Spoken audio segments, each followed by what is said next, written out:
All right, so get ready because we're diving into some seriously creepy stuff today. Yeah. Pet sitting horror stories. Ooh. You know those times when you think taking care of cute little fur babies is going to be fun? Yeah. And it takes like a terrifying turn. Because sometimes those cute meows and those playful barks come with a side of like unexplained phenomena, Totally. that make you wonder what's going bump in the night. Yeah. We are pulling these stories from a YouTube video. It's called 3 Really Scary True Pet Sitting Horror Stories. And trust me, these are going to make you double check your locks, maybe even sleep with the lights on. We've got 3 real-life experiences that'll make you wonder if those like creaky floorboards and flickering lights are just the house settling or something a little more sinister. Okay, so let's jump right into the first story. It's called The Crying Cat That Wasn't a Cat. So imagine this. You're a college student in your 20s, just trying to make some extra cash pet sitting for a family that's going on vacation. 4 well-behaved cats, a recently renovated century-old house. Sounds pretty straightforward, right? Yeah, sounds pretty easy. But this is where things start to get a little spooky. Right from the get-go, there's this underlying feeling of uneasiness.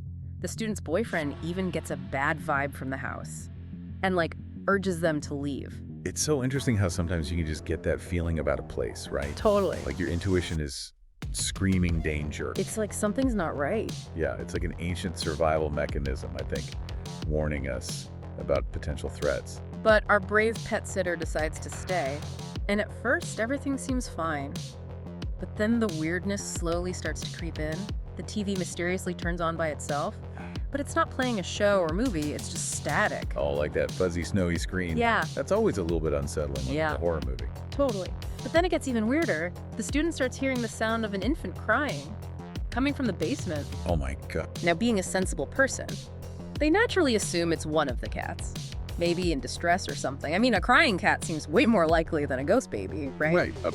A perfectly logical conclusion. So, armed with that logic, they head down to the basement to investigate. And eventually, they find the youngest cat trapped in a spare room. Mystery solved. Oh. Or so they thought. Because even after bringing the cat back upstairs, the crying doesn't stop. Oh, that's creepy. They know. It's like that moment in a horror movie where you think the threat is gone, but it's actually just getting started. Right. So, understandably freaked out at this point, they run back down to the basement. But as soon as they reach the bottom of the stairs, the crying stops. And here's the kicker. When they run back upstairs, all 4 cats are there with the boyfriend, even though none of them were downstairs just moments before. Oh, wow. What was the source of that crying? Was it truly something paranormal or a trick of the mind? Or maybe even an elaborate prank? It really makes you think about all the things that we can't explain, right? Absolutely. This story taps into our deep-seated fear of the unknown. We like to think we have control over our surroundings. But sometimes things happen that defy logic and explanation. Yeah. And it can be truly unsettling. Totally. Like it just doesn't make sense. Yeah, it really makes you think, Yeah. about all the things we can't explain. And it also really shows how our brains can play tricks on us, right? Especially when you're in a stressful situation. Yeah. An unfamiliar environment, every little sound can become amplified. Right. You start to misinterpret things. Yeah. And then the anxiety just goes through the roof. It makes you wonder how much of what we perceive as paranormal is actually just our brains trying to make sense of the unknown. Right. Like a defense mechanism or something. Yeah, that's a great question. And it's one that's fascinated researchers and paranormal investigators for centuries. It's like this blurry line, Totally. between what's real and what our minds are creating. All right, well, if that story didn't give you chills, this next one might. Imagine this. You're 17 years old. You're tasked with dog sitting with 2 friends. Okay. Teenagers, a little freedom, maybe some rule bending. Sounds like a recipe for some unexpected events. Exactly. So they're hanging out, having some fun, when suddenly the phone starts ringing. No big deal, right? Right. Except this phone is supposed to be disconnected. Ooh, that's unsettling. I know, right? A disconnected phone ringing in the middle of the night? It's one of those things that instantly sends a shiver down your spine. Yeah, I don't like where this is going. So they ignore the first few calls, but the ringing persists. Finally, one of the girls Sammy picks up.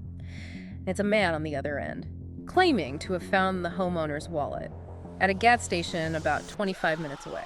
Okay, so already we have a few red flags popping up here. Yeah. A late night call, insistence on immediate retrieval, distance involved. Yeah. It's like a textbook example of suspicious behavior. Yeah, totally. Mm. And the man is like really insistent that they come and get the wallet right then and there, even though it's almost midnight. Yeah, who asked someone to drive 25 minutes at midnight to pick up a lost wallet. Exactly. So the girls are understandably hesitant, especially given the weird circumstances. It's like that little voice in the back of your head screaming, "This is not right." Totally. You know? Uh-huh.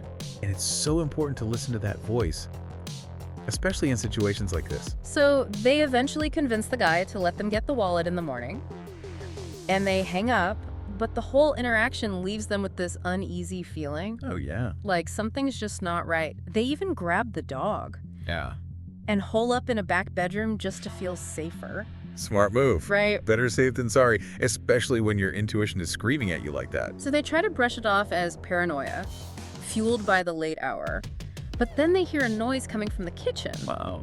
And when they look towards the kitchen, there's a dark figure hunched over by the cabinets. Oh my gosh. Talk about a nightmare coming to life. I know. I can only imagine the sheer terror that they must have felt in that moment. And it's like a chilling image. They describe the figure as this dark mass, wearing a ski mask, a black hoodie, gloves. And the only thing visible is his piercing blue eyes staring right at them. Ooh, direct eye contact. That's when you know it's serious. You know it's not a random noise or your imagination. Someone is in the house and they mean business. And then the figure just calmly closes the cabinet, walks out, and disappears. Just like that. So the girl's terrified. Immediately call 911. The police arrive, search the house, and they actually find signs of forced entry. They even stay outside the house for the rest of the night. But the intruder is never found. So many unanswered questions. Was the caller connected to the intruder? What was their motive?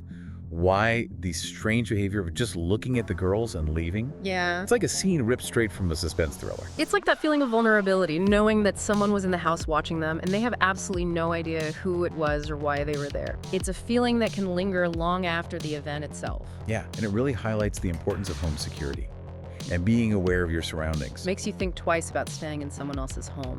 Yeah. Maybe invest in a good security system. Definitely.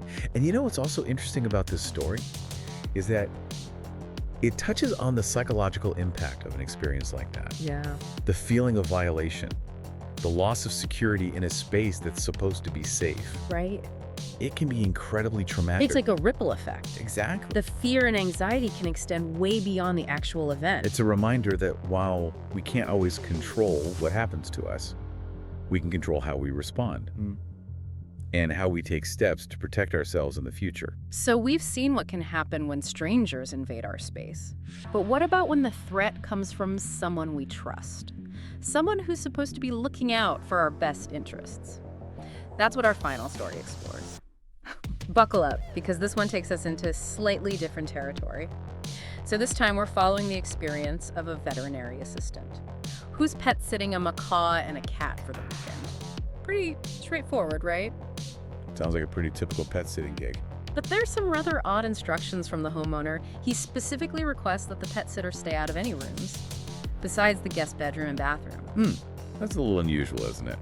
Most homeowners would want the pet sitter to have access to the whole house, especially if they're taking care of a cat. You know, they like to roam. Yeah. Raises a few red flags. It's like he's hiding something. Yeah. Why such strict limitations? Right. But our pet sitter, being a trusting and professional person, agrees to the terms. Trust is a tricky thing, you know. Especially when you're in someone else's space. You're putting your faith in them to be honest and upfront. Totally. So the first night, the pet sitter is awakened by two loud cracking noises, like something breaking. Ooh, classic horror movie setup. Right. Building suspense with those little hints of something being off. They don't see anything out of place, so they just go back to sleep. The next day is pretty uneventful. They take care of the pets, go out exploring for a bit, come back to the house for the night. Okay, so far so good. Maybe those cracking noises were just the house settling or something. But that night, things take a turn for the worse. The pet sitter wakes up, and they discover that the bedroom door, which they had left open, is now closed. Okay, now that's creepy. A door closing on its own. I know. Not a good sign. And then they hear the macaw downstairs talking.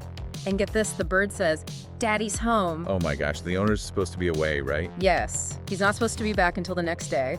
So the pet sitter goes downstairs, gives the bird a treat to quiet it down, tries to dismiss it as just a weird bird thing. But then they get a text message From the owner, and the text was sent at almost the exact time. The bird said, "Daddy's home." Oh, that is so creepy. Now the pet sitter is really starting to freak out, that feeling of being watched. Yeah. You know, that gut instinct that something is very wrong. It's all starting to add up. The strange instructions, the noises, the talking bird, the perfectly timed text. Yeah. It's like a puzzle. Yeah. But the picture is super disturbing. Later that night, they wake up again. This time they see a black mass moving in their room. Okay, I would be out of there. They start packing their bag, ready to get out of there. Yeah. When they hear another noise, this time it's coming from the master bedroom, the room they were specifically told to stay out A of. forbidden room. Driven by a mix of fear and curiosity, they knock on the door and ask if the homeowner is inside, but all they get is silence. Ooh. Sometimes silence is the scariest answer. I know. Just leaves your mind to race with all sorts of terrifying possibilities. At this point, the pet sitter has had enough. They grab their things, flee the house, and immediately confront the homeowner, demanding an explanation. Good for them. I'd want some answers too. The homeowner claims that his brother unexpectedly came home that night, but the pet sitter doesn't buy it, especially after realizing that a piece of clothing that was in their bag is now missing. So not only was he lying about being away, but it seems like he might have been in the house watching them. Yeah. And possibly even took something. That's incredibly disturbing. It's a different kind of fear, isn't it?